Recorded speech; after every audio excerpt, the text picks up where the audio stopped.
Sarvamanthan news महाराष्ट्रामध्ये आपलं स्वागत. पाहूयात आजच्या टॉप 10 हेडलाईन्स.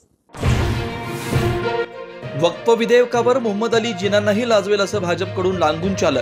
उद्धव ठाकरे यांची टीका. वक्फच्या जमिनी मित्रांच्या घशात घालण्याचा डाव असल्याचा आरोप. विरोध विधेयकाला नाही तर भाजपच्या भ्रष्टाचाराला असल्याचा हल्लाबोल.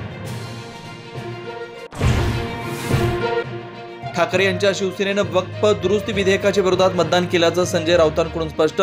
तर उद्धव ठाकरेंना जनता माफ करणार नाही, चंद्रशेखर बावनकुळे यांचा हल्लाबोल. ठाकरेंचे काही खासदार विधेयकाच्या बाजूने मतदान करण्याच्या विचारात होते, पण विरोधात मतदान केल्यानं धक्का बसला. शिवसेनेचे खासदार श्रीकांत शिंदे आणि नरेश म्हस्केंचा दावा. वक्फच्या बाजूनेच मतदान केलं. 3 वाजेपर्यंत सभागृहातच होतो. भूमिका न मांडल्याच्या चर्चेवर राष्ट्रवादीचे प्रदेशाध्यक्ष सुनील तटकरे यांचं स्पष्टीकरण.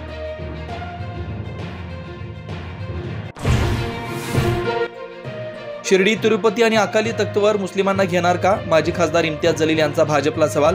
वक्फच्या जमिनी बड्या उद्योगपती मित्रांना देण्याचा घाट असल्याचा आरोप. वक्फ विधेयक जबरदस्तीने मंजूर केल्याचा सोनिया गांधींचा आरोप. वक्फ सुधारणा विधेयकावर संविधानावरील हल्ला. काँग्रेस संसदीय पक्षाच्या बैठकीत टीका. मराठीच्या मुद्द्यावरून मनसे आक्रमक. मुंबईतल्या लालबागमधल्या आयकर भवनासह आयडीबीआय बँकेच्या शाखेत धडक. मराठीचा वापराचा आग्रह.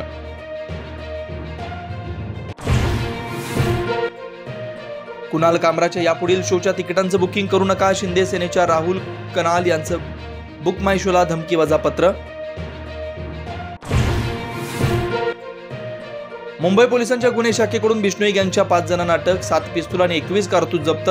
उद्योगपती आणि अभिनेता निशाण्यावर होते, सूत्रांची माहिती. विटा पोलीस ठाणे हद्दीमध्ये अनोळखी इसमाचा मृतदेह सापडला.